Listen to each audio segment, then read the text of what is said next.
اللهم صل وسلم وبارك على سيدنا محمد وعلى اله وصحبه وسلم. ازيكم حبايبي، عاملين ايه؟ يا رب تكونوا بخير وصحه وسعاده، اللهم امين. يسعدنا انضمامكم في قناه يوميات محمد اسيوط. يلا نسمي بسم الله ونصلي على الرسول ونبدا فيديو النهارده ونشوف هنعمل كشك الصعيدي. احلى كشك هنعمله مع بعض. زي ما انتم شايفين انا البرغل ده عجنته من الليل.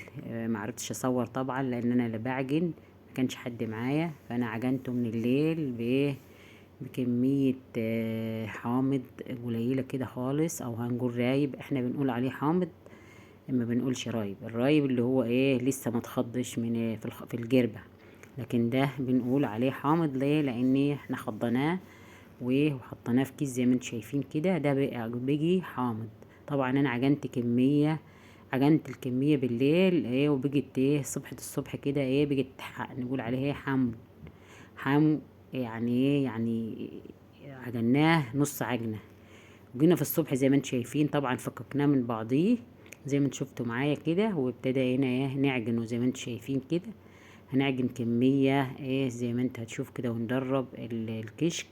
لازم الكشكايه ما تبرميها، ما تبقى متماسكه، ما تبقاش مفتوله من بعض زي ما انتم شايفين معايا. لسه عايزه يعني حامض تاني.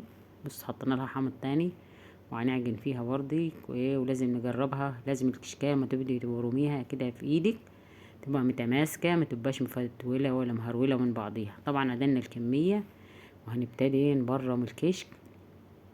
هنعمل كميه كبيره كشك.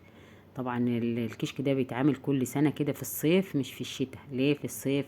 في الصيف طبعا عشان احنا في الشتاء باللبن بيبقى نخضه كده ونعمل منه جبنة خضرة كده، ونعمل منه ايه يعني جبنة وسمن كده، وجبنة والسمن نفسه والجبنة بتبقى حلوة. طبعا ما هو مختلف خالص عن عن جبنة الصيف. جبنة الصيف دي بتبقى ايه، ان خضتيها وشيلتيها كده بتبقى محسيها مدلدة. فاحنا بنعمل في الصيف الكشك. زي ما انتم شايفين عملنا كمية كبيرة كشك كتير كده خالص. يعني عملنا حوالي كام طبق كده كشك من كمية زي ما انتم شايفين معايا. احلى كشك عملناه، وهنحطه في الشمس طبعا عشان ينشف ايه كام يوم كده، وبعد كده نلمه. ده الكشك الصعيدي. ما تنسوناش يا جماعة باللايك والاشتراك في القناة عشان يوصلكم كل جديد مني، عشان القناة ان شاء الله تكبر بيكم ومعاكم احلى متابعين في الدنيا. ربنا يديمكم نعمة في حياة، اللهم امين يا رب العالمين. وبشكر كل حبايبي اللي بيشتركوا لي في القناة، واللي جوا عنده جديد بشكرهم خالص. ربنا يديمكم نعمة في حياتي، اللهم امين يا رب العالمين. احلى كشك زي ما انتم شايفين عملناه كمية كبيرة خالص. وكده اشوفكم على خير في فيديو جديد وروتين جديد ويوم جديد ان شاء الله باذن الله. شايفين الكمية اللي انا عملتها كمية كبيرة خالص.